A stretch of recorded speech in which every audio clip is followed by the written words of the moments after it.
তো কোনো রকম সময় নষ্ট না করে ডাইরেক্ট চলুন মেন বিষয়টা দেখে নিই। তো আপনি কি করবেন, জিমেলটাকে ওপেন করে নেবেন। যারা এখান থেকে ওপেন করতে পারছেন না বা জিমেলটা দেখতে পাচ্ছেন না কিভাবে করবেন, অবশ্যই ভিডিও শেষে সেটাও দেখিয়ে দেবো, যদি খুঁজে না পান আর কি। তো জিমেল ওপেন করার পর এই উপরেটা দেখুন, এই জায়গাটায় রয়েছে আপনার প্রোফাইল অর্থাৎ ছবি। এবার ছবি যদি না দিয়ে রাখেন তাহলে আপনার নামের প্রথম অক্ষর বা কিছু একটা থাকবে, এখানে এই প্রোফাইলের এখানে ক্লিক করবেন। ক্লিক করলে এখানে দেখুন রয়েছে গুগল অ্যাকাউন্ট, এই জায়গাটায় এই গুগল অ্যাকাউন্টের এখানে প্রবেশ করবেন, কারণ আমাদের যে জিমেলটা নিয়ন্ত্রণ হয় এই জিমেল গুগল অ্যাকাউন্ট দিয়ে। ঠিক আছে, এবারে আমাদের যেটা মেনলি করতে হবে, দেখুন জিমেল যদি পারফেক্টভাবে না আমরা রাখতে পারি তাহলে আমাদের আজকের ডেটে খুব সমস্যা। পাসপোর্ট থেকে শুরু করে আপনার যে কোনো ব্যাঙ্ক ডিটেলস থেকে শুরু করে আপনার পার্সোনাল ডেটা থেকে শুরু করে আপনি যা কিছু করছেন বর্তমানে, বিভিন্ন চ্যানেল থেকে শুরু করে যে আপনার নামে আছে, পেজ আছে, তো সেগুলোর ডিটেলস কিন্তু, বা যদি আপনি কোথাও টাকা পয়সা লেনদেন করছেন এখানে শো করে যায়। তো এখানটা সংরক্ষণ করা আজকের ডেটে মূল্যবান।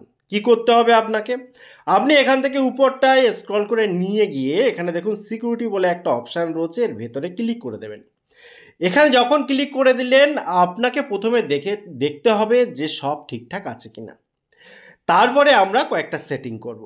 প্রথম কথা, আপনি এখান থেকে স্ক্রল করতে করতে নিচের দিকে চলে আসবেন। নিচের দিকে চলে এসে এখানে একটা অপশান পাবেন যে ইওর ডিভাইসেস। এই জায়গাটায় দেখুন, এখানে আমার যেমন রয়েছে ৬টা মানে জায়গায় আমার লগ ইন রয়েছে। তো এখানে দেখুন না, ম্যানেজ অল ডিভাইস, এই ম্যানেজ অল ডিভাইসের এখানে যদি আপনি ক্লিক করেন তাহলে আপনি জানতে পারবেন যে আপনারটা ঠিক কত জায়গায় লগ ইন হয়ে রয়েছে এই জিমেলটা।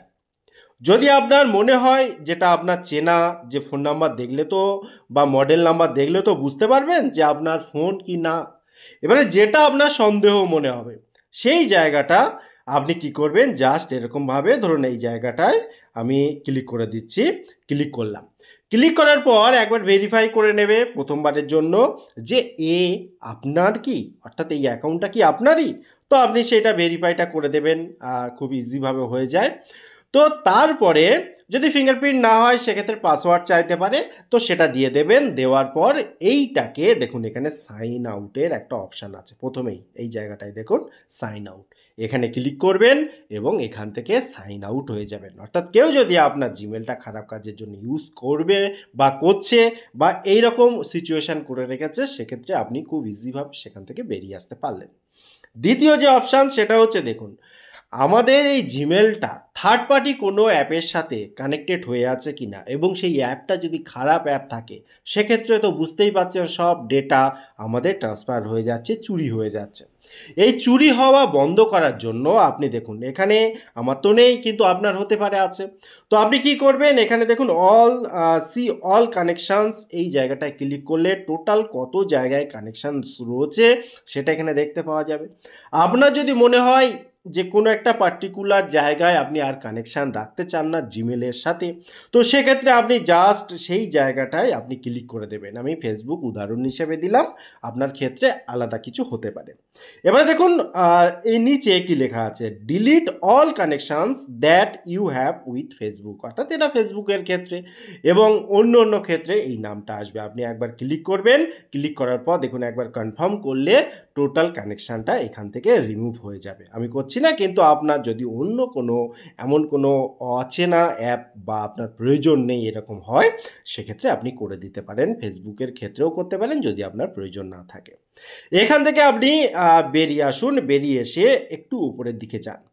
উপরের দিকে গিয়ে কয়েকটা ইম্পর্টেন্ট কাজ আপনাকে করতে হবে। তার প্রধান কাজ হচ্ছে এই যে two step verification. Two step ভেরিফিকেশানটা কম্পালসারি আপনি করে রাখবেন যদি আপনি চান যে আপনার জিমেলটা সুরক্ষিত থাকুক। কারণ যদি কেউ পাসওয়ার্ড পেয়ে গেল বা আপনার জিমেল আইডি পেয়ে গেল, তারপরও কিন্তু লগ ইন করতে পারবে না, খারাপ কাজে ইউজ করতে পারবে না, যখন আপনি turn on two two step verification করে দেবেন। ঠিক আছে, এখানে আমি টার্ন অফ করে রেখেছি। তো আপনিও এখানে দেখবেন এই যে টার্ন অফ লেখা আছে, এই জায়গাটায় টার্ন অন লেখা থাকবে, আপনি ওর ভেতরে ক্লিক করবেন। একটা ফোন নাম্বার অবশ্যই দিতে হবে, যদি না দেওয়া থাকে যে অ্যাড এ ফোন নাম্বার, সেটা দিয়ে দেবেন, দিয়ে এটা করে নেবেন। তাহলে কোনো নতুন অ্যাকাউন্টে যখন লগ ইন কেউ হতে যাবে আপনার জিমেল দিয়ে, তখনই কিন্তু একটা টু স্টেপ ভেরিফিকেশান কোড আসবে, যেটা আপনার নাম্বারে আসবে, সে পাবে না, লগ ইন করতে পারবে না। সেই সাথে সাথে দেখুন, সবথেকে মূল্যবান হচ্ছে একটা অ্যাকাউন্টের পাসওয়ার্ড। কারণ অ্যাকাউন্ট তো আপনি ইজিভাবে দেখে নিতে পারছেন যে জিমেল অ্যাড্রেসটা কী রয়েছে, কিন্তু এই পাসওয়ার্ডটাই হচ্ছে সবথেকে মূল্যবান। পাসওয়ার্ডটা আপনাকে করতে হবে খুব সিকিওর।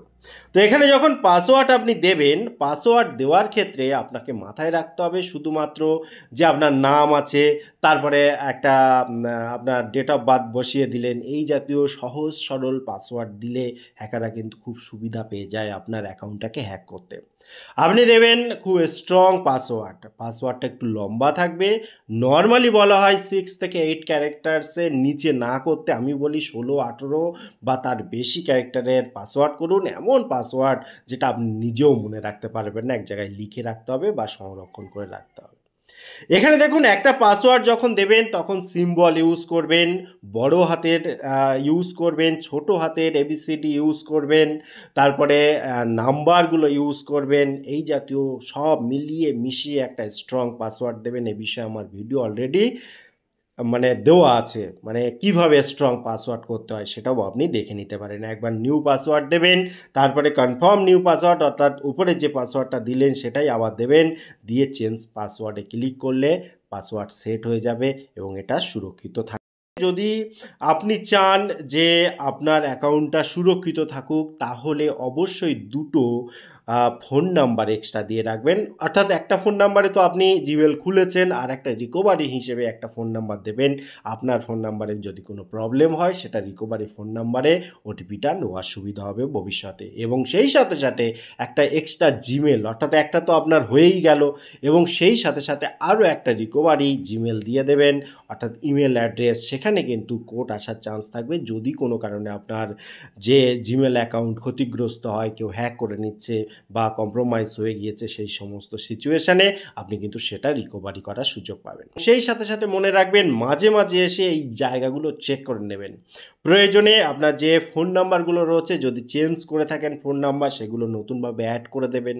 যদি কোনো জিমেল নতুন নিয়ে থাকেন, সেটাও এখানে অ্যাড করে দেবেন। পুরানো হয়তো ডিলিট করে দিলেন, নতুনটা অ্যাড করলেন, এইভাবে করবেন। মাঝে মাঝে চেক করে নেবেন যে সব ঠিকঠাক আছে কিনা। এখানে দেখুন, এই যে ইউর অ্যাকাউন্ট ইজ প্রোটেক্টেড, এখানে দেখুন একটা টিক রয়েছে। যদি এই টিক না থাকে, তাহলে জানবেন আপনার সমস্যা রয়েছে অ্যাকাউন্টে, এবং ইমিডিয়েটলি সেই সমস্যা আপনার কিন্তু ঠিক করে নেওয়া দরকার। কারণ এখানে একটা জিমেল কিন্তু এখন আর জিমেলে নেই, একটা ডকুমেন্ট হয়ে গিয়েছে। কারণ আমি প্রথমেই ভিডিওতে বলেছি যে আমাদের যে মূল্যবান যে কাজগুলো আমরা করে থাকি, ব্যাংকের থেকে শুরু করে আমাদের বিভিন্ন ট্রেডিং অ্যাকাউন্ট থেকে শুরু করে আমাদের বিভিন্ন ফেসবুক থেকে, ইনস্টাগ্রাম থেকে, বা ফেসবুক পেজ হতে পারে বা ইউটিউব চ্যানেল হতে পারে, তার যে লগ ইন অ্যাড্রেস, সেগুলোও কিন্তু আমাদের রিলেটেড হয় আমাদের জিমেল অ্যাড্রেসের সাথে। কাজেই এটা স্ট্রংভাবে গুছিয়ে না রাখলে পরে আমাদের সমস্তটা কিন্তু একটা সমস্যার মধ্যে পড়ে যাবে। সেই সাথে একটা কথা যোগ করতে চাই, যদি আপনি কখনও কোনো অ্যাকাউন্ট ক্রিয়েট করেন যেখান থেকে আপনি আর্নিং ক্রিয়েট করছেন, চেষ্টা করবেন আলাদা আলাদা অ্যাকাউন্টের জন্য আলাদা আলাদা জিমেল ইউজ করতে। ঠিক আছে, টোটাল ইনফরমেশান কেমন লাগলো অবশ্যই কমেন্ট করতে ভুলবেন না। আবার দেখা হয় পরবর্তী ভিডিওতে। ততক্ষণ ভালো থাকুন, সুস্থ থাকুন। Bye bye.